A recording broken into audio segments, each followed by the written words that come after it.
তোফাইল, আমি তোমাকে একটা সম্পূরক প্রশ্ন করব, যে যাদের টার্গেট ইঞ্জিনিয়ারিং, শুরু থেকে ওরা চিন্তা করে যে আমি বুয়েটে চান্স পেতে চাই, তো শুরুর যে ফেজটা, ওরা কিন্তু অনেকেই এই জিনিসটাতে ভোগে যে আসলে আমি শুরুটা আমার কোন ফ্লোতে হওয়া উচিত, আমার টার্গেট যদি ইঞ্জিনিয়ারিং হয়, হায়ার ম্যাথ, ফিজিক্স, কেমিস্ট্রি পড়ার ফ্লোটা কেমন হওয়া উচিত।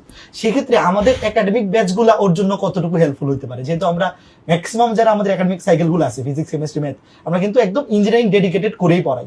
একাডেমিক প্রিপারেশনের পাশাপাশি তুমি যেহেতু ছিলা, তুমি তো এটার সাথে রিলেট করতে পারবা যে একাডেমিক সাইকেলে আমরা একটা অধ্যায়ে একাডেমিকের জন্য যতটুকু দরকার, তার পাশাপাশি ইঞ্জিনিয়ারিং এর জন্য সে যাতে রেডি টু গো, যে এতটুকু দিয়ে যাতে ইঞ্জিনিয়ারিং ক্র্যাক করে ফেলা যায়, এরকম একটা কন্টেন্ট থাকে এবং প্র্যাকটিস শিট এবং মেগা এক্সাম।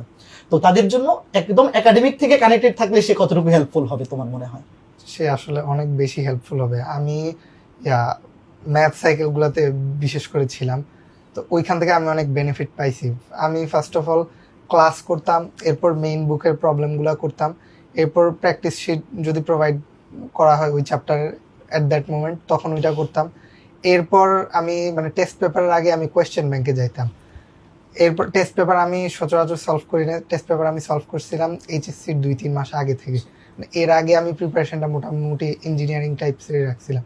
তো ক্লাসগুলো আমার থেকে অনেক বেশি হেল্পফুল মনে হয়েছে, কারণ সবগুলো একটু ক্রোনোলজিক্যাল অর্ডারে আছে। তো তো মানে স্টুডেন্টের এত বেশি ভোগান্তি হবে না যে কোনটার পর কোনটা কি করতে হবে, এটাই বলার। তো ঠিক আছে স্টুডেন্ট যারা দেখতেছো, আমি আশা করি যে তোমরা বুঝতে পারতেছো যে ইঞ্জিনিয়ারিং যদি তোমার শুরু থেকে টার্গেট থাকে, বিশেষ করে 26 ব্যাচ এখন যারা আছো, তো শুরু থেকেই যদি আমাদের সাথে একাডেমিক সাইকেলগুলো থেকে তোমরা এভাবে প্রিপারেশন নাও, তাহলে কিন্তু তোমার অ্যাডমিশন জার্নিটা অনেক স্মুথ এবং ইজি হয়ে যাবে।